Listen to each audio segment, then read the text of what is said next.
Hey everyone, I'm Ermysenigma. Welcome back to my channel and welcome to another Monster Legends video. Today I'm going to be talking about the 72-hour challenge. So those of you that are new to this challenge, new to Monster Legends or new to my channel, first of all, welcome. Second of all, let's jump right into it.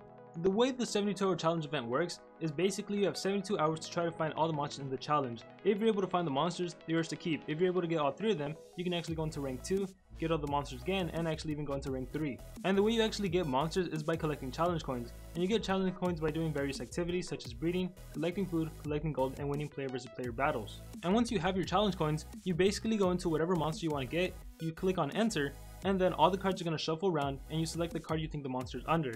And one thing I'm going to mention ahead of time is that the whole card flipping thing, that's just a gimmick. You really can't predict or guess where the monster is. All that is actually predetermined on the server side. If Social Point wanted to, they could have just made it a straight out purchase, or they could have done another roulette spin like we do on player versus player. But just so you know, that's how the 72-hour challenge event works. And so the cool thing about the 72-hour challenge is, unlike the other events, unlike the Progressive Island and the Maze Island, it doesn't really matter how often you log into the game, how often you collect your items. Unlike the other events, there's no pool, there's no spawn time. You can pretty much get as much coins as you're able to get. So for example, you can spam collect gold, and the more you just spam collect gold, eventually you're going to get coins as soon as you reach a certain threshold.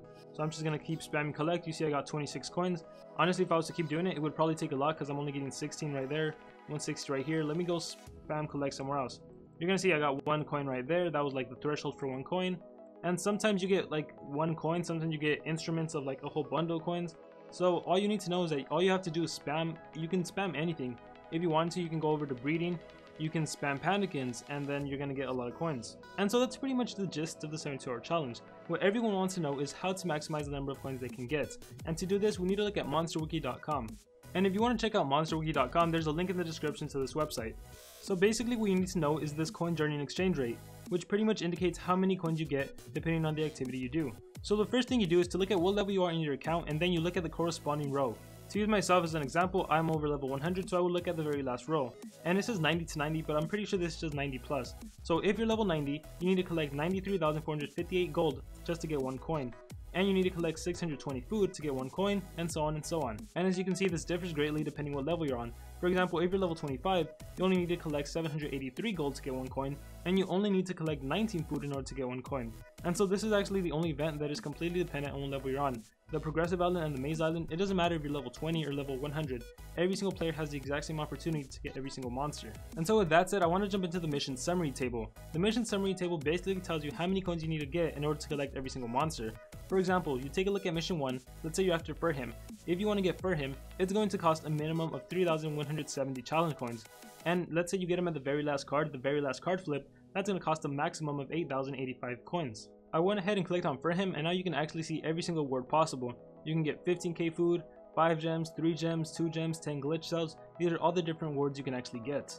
Scrolling down, we see this table right here. And this table just indicates the probability of getting the monster you want. And if you look at the table for a while, you'll notice that for the first 12 cards, you have a 0% chance to get Furhim. So don't even think about getting Furhim in the first 12 cards, that's not going to happen. If anyone tells you they got him in the first or second card, they're most likely lying. Because according to the information on Wiki, you can only get Furhim starting on the 13th card, and you only have a 14% chance. And even when it's down to the last 2 cards, you'll notice they only have a 44% chance to actually get Furhim. It's not even 50-50. And actually, if we look at Thyra, the 3rd monster available in this event, you'll notice that you can't even get her until the 16th card, and that's only a 14% chance. When it's down to the last 2 cards, you only have a 25% chance. And I know the percentages may seem kind of weird. You're thinking, I have a 1 in 2 chance of getting it, how can it be 25% chance? Once again, the whole card shuffling thing, that's just a gimmick. It could really be anything. It could have been a roulette spin, it could have been whatever they wanted it to be. And once again, just to really emphasize that point, your card rewards are randomly generated in server side. It won't be changed. When you claim the current card, the next reward will be generated also randomly. The monster card will only be generating when the chance is above 0%. Card shuffling is just animation, it does not include the correct position of the rewards. It doesn't matter which card you choose, the result is the same as the current card is already defined as you claim the previous one, so trying to keep track of the card during the shuffling won't work to get the card you want. So you can't download a slow motion app, you can't turn off your Wi-Fi, turn it back on. Unfortunately, none of that is going to work. And so anyways, going back to the mission summary table, if you're an extremely lucky person and you happen to get every single monster on the very first card flip, it's only going to cost you 38,840 coins. That is so darn cheap. But if you're extremely unlucky, it's going to cost you 62,515 coins. So a little less than double the value if you were to be extremely lucky. So imagine for most of you, it's going to be somewhere within that range. And then there's going to be some of you that go into rank 2 and rank 3. Oh, and just so everyone knows, in order to go into rank 2, you need to actually flip over every single card. You don't just unlock the monsters and then go into rank 2, every single card needs to be flipped over, which means you're going to have to spend the 62,000 coins. And now very quickly, I want to do a little comparison between this event and the previous 72-hour challenge events. And so for those of you familiar with the 72-hour challenge, you would have probably noticed that the amount of coins needed to get Thyra, the third monster, is a little more than usual. The minimum amount to get her is 24,000 and the max is 35,000. And so here on the left, I have the mission summary table from the last event, Sherlock. And if you notice, for Sherlock, the minimum amount of coins needed to get him was only 16,000 and the max was 23,000. So the old max now became the new minimum, which is the same reason why the old max was 51,000 and the new max is 62,000. As for the monsters in Mission 1 and Mission 2, they didn't get changed whatsoever. And so before everyone starts bashing Social Point and just calls them a greedy company that just wants your money, we have to look at the coins to earning exchange rate. So this is the current coins earning exchange rate, and on the left I'm going to provide the coins earning exchange rate from the last event. And so just take a minute to look at the differences. One difference for level 60 to 69 level players is that in the past they need to collect 17,000 gold in order to get 1 coin, but during this event they only need to collect 13,000 coins to get 1 coin. And as for level 70 to 79 players, I think they got the best out of it. In the past they needed to collect 43,000 gold to get just 1 coin, but during this event they only need to collect 26,000 gold to get that 1 coin. As for level 90 and above players, it did increase slightly, but that doesn't really matter too much. But the biggest difference that's occurred is in the food column. In the past, if you were level 80 and above, every 2,778 food you collected, that would only generate 1 coin. But now, if you're level 80 to 89, every 472 food you collect is going to generate 1 coin. And if you're level 90 and above, every 620 food you collect, that's also going to generate 1 coin. And so this is definitely a huge improvement from the previous 72-hour challenges.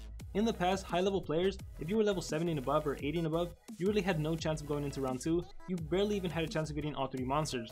Most likely you'd only have the chance to get 1 monster, maybe even 2 of them. But now because of this change to the exchange rate, high level players are easily going to be able to get into round 2 and maybe even round 3. Best of all, we're going to be getting all 3 monsters. And so let me actually demonstrate how many coins I'm going to be getting. Right now I planted 14 black lotus roots and I have my guardian activated. So I'm actually producing double the amount of food I would normally produce. Instead of 100k food, it's 200k food. And so let me just collect everything. And like I said, it sometimes won't give you your coins right away, so I like to plant the blue digits tail just to make sure I get all of my coins. So now we just need to wait the 30 seconds and you're going to see how many coins I get, which is just so darn amazing. Alright, I just need to click collect and bam! 4,516 challenge coins. That is insane because last time I did a recording of this, I only got a little over 1,000 coins. So I'm getting 4 times the amount of coins that I've gotten in the past. And so as you can see, I already have 9,618 coins. And if you remember, the max amount of coins needed to get for him was only 8,000. So if I wanted to, I could actually unlock for him right now. And so I want to give a huge thanks and a big props to Social Point because you finally did something to help the long-term players. And so now that all that logistical stuff is out of the way, let's talk about which monsters are worth getting. And like I usually like to start off, the number 1 monster you should get is the number 1 monster that you want the most, or the monster that's going to benefit you the most in your own gameplay. At the end of the day, every single person has their own unique story, their own unique account, so you shouldn't treat what I say as dogma. This is just like a general, this is who I think you should get advice, for those of you that really have no clue. And part of the way I do my recommendations are based on how expensive it actually is to get a monster. So with that being said, the number 1 monster I think most people should get is Chill Bill. And my reasoning for choosing Chill Bill is simple. He's a legendary monster that costs a max of 19,000 coins. So assuming the max amount of coins needed to get every single monster, he's 11,000 more coins than Furhim, and he's 16,000 less maze coins than Thyra. And as far as the usability of this monster, he appears to be a water attacker who has the trait immunity to freeze, which definitely helps against his own elements. He has a special base 65 damage skill that also has a 50% chance of freezing all of the enemy monsters, and he also has a 75 damage water based attack, which is extremely powerful against any non-water monster, and especially powerful against a fire monster. So if you're in need of a water attacker, you should definitely consider getting Chill Bill. And after Chill Bill, I have to recommend Furhim. Furhim will cost you as little as 3,000 challenge coins and at most 8,000 challenge coins. That is very little. In the time span of 3 days, I'm sure every single person playing this game can get him. And so Furhim is an earth and water monster who's immune to stun, so he has some serious advantages against earth monsters. And to make things even better, Furhim actually has a 0 cooldown freeze skill as well as a 0 cooldown stun skill. So he's really good at immobilizing whatever monster you need to immobilize. And he also has a skill that gives all of his allies a 30% shield, so he can be extremely important in making sure that you get 3 coins during team war. And so it goes without saying that you definitely want to get Furhim. And thus my last recommendation is Thyra, and if you want to know more about Thyra, I have a whole analysis on her. But for the purpose of this video, the main reason she's my last recommended monster is just because of the amount of coins she can cost you. At the very most, she's going to cost you 35,000 coins. And at the very least, 24,000, almost 25,000, which is quite a bit, especially considering you can get Furhim and Chill Bill for almost the same price that it would cost you to get Thyra if you were to be extremely lucky. So let's just say for example that the 72 hour challenge event is coming to an end and you had about 27,000 challenge coins. I'd honestly recommend for you to get Furhim and Chillbelt as opposed to just getting Thyra.